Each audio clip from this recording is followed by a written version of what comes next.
Henri Konan Bédié peut-il être encore à la tête du PDCI RDA? Cette question qui fâche était pourtant au centre des conversations des militants du PDCI réunis le mardi 23 février 2016 au 36 passage Ramée à Paris dans le 18e arrondissement. La pilule amère qu'ils refusent d'avaler après le sabordage du PDCI au profit de la candidature unique du président Ouattara du RDR, c'est bien évidemment la transformation de leur parti en RHDP. C'est pourquoi, répondant à l'appel de Nestor Kofi, membre du bureau politique, M. Kwaku Dieng, membre du comité des sages, et de M.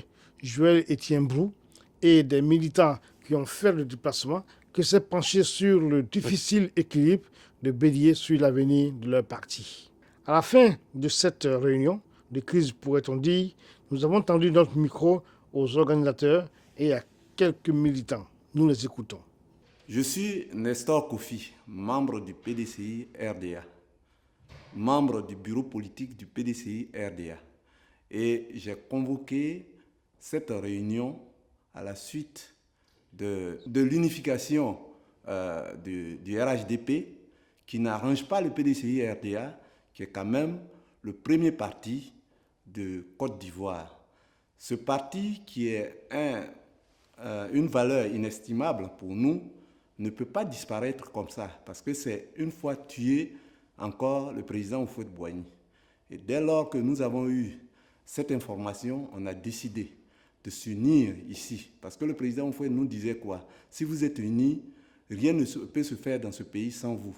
Si vous n'êtes pas unis, tout peut se faire sans vous.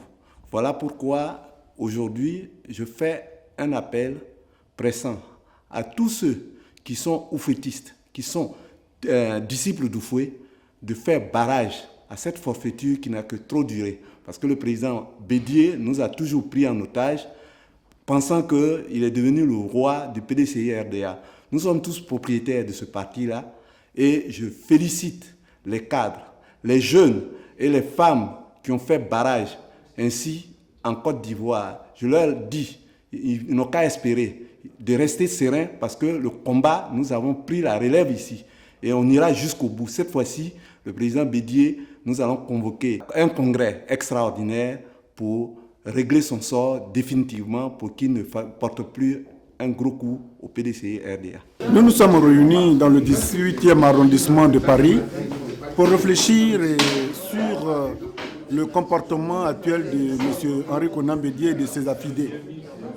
Donc, vous avez vu la table de séance. Vu tous ces constats-là, il est abominable de laisser M. Bédié se comporter comme il se comporte là. Donc les cadres que nous sommes, militants actifs du PDCI-RDA, depuis Paris, nous nous sommes réunis pour dire non à M. Bédié que ce PDCI est un patrimoine commun, ce n'est pas un patrimoine familial. Et que plus jamais on le laisse se comporter comme il le fait.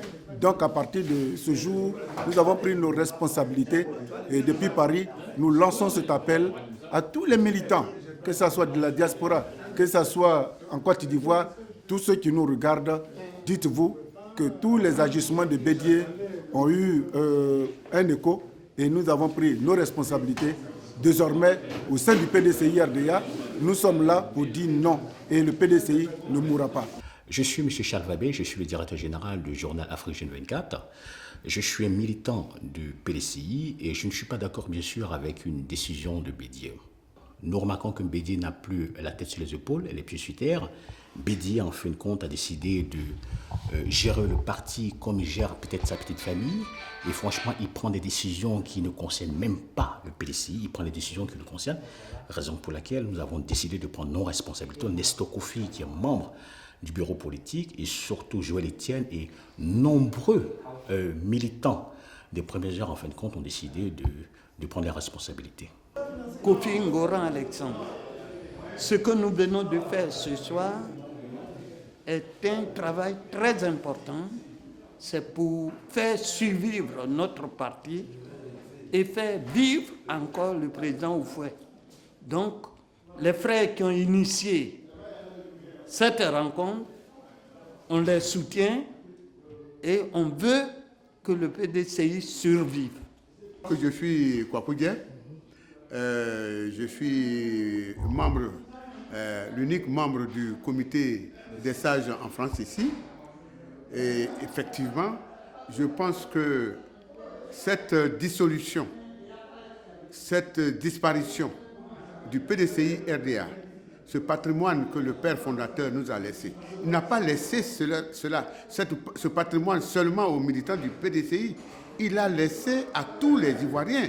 Parce que lorsque tous les Ivoiriens sont en détresse, ils se tournent vers le PDCI. Exactement comme un bateau qui est ivre sur la mer cherche le phare. Parce que quand il voit le phare, la lumière du phare, il sait que ça va se mettre à l'abri. Donc le PDCI joue ce rôle-là. Et il est impensable, c'est ce que les frères viennent de décider, il est impensable que cette disparition qui vient surnoisement, comme on nous l'a habitué à aller louvoyer, passer entre les gouttes pour arriver à un but, cette disparition programmée qui ne dit pas son nom, nous n'en voulons pas. Nous n'en voulons pas. Hein. Le RDA, c'est le premier parti panafricaniste en Afrique, en tout cas. Donc, pour des raisons, je ne sais pas pour quelles raisons, on ne peut pas admettre sa disparition. Les frères ici sont tous d'accord pour ça. Et aujourd'hui, ce qui s'est passé, ce n'est qu'un tout petit comité qui l'a fait. En tout cas, nous demandons à tous les militants, tous les Ivoiriens, de se dresser contre cette décision qui n'arrange personne. Parce que lorsque le PDCI va, la Côte d'Ivoire va. Et lorsque la Côte d'Ivoire va, toute la sous-région va.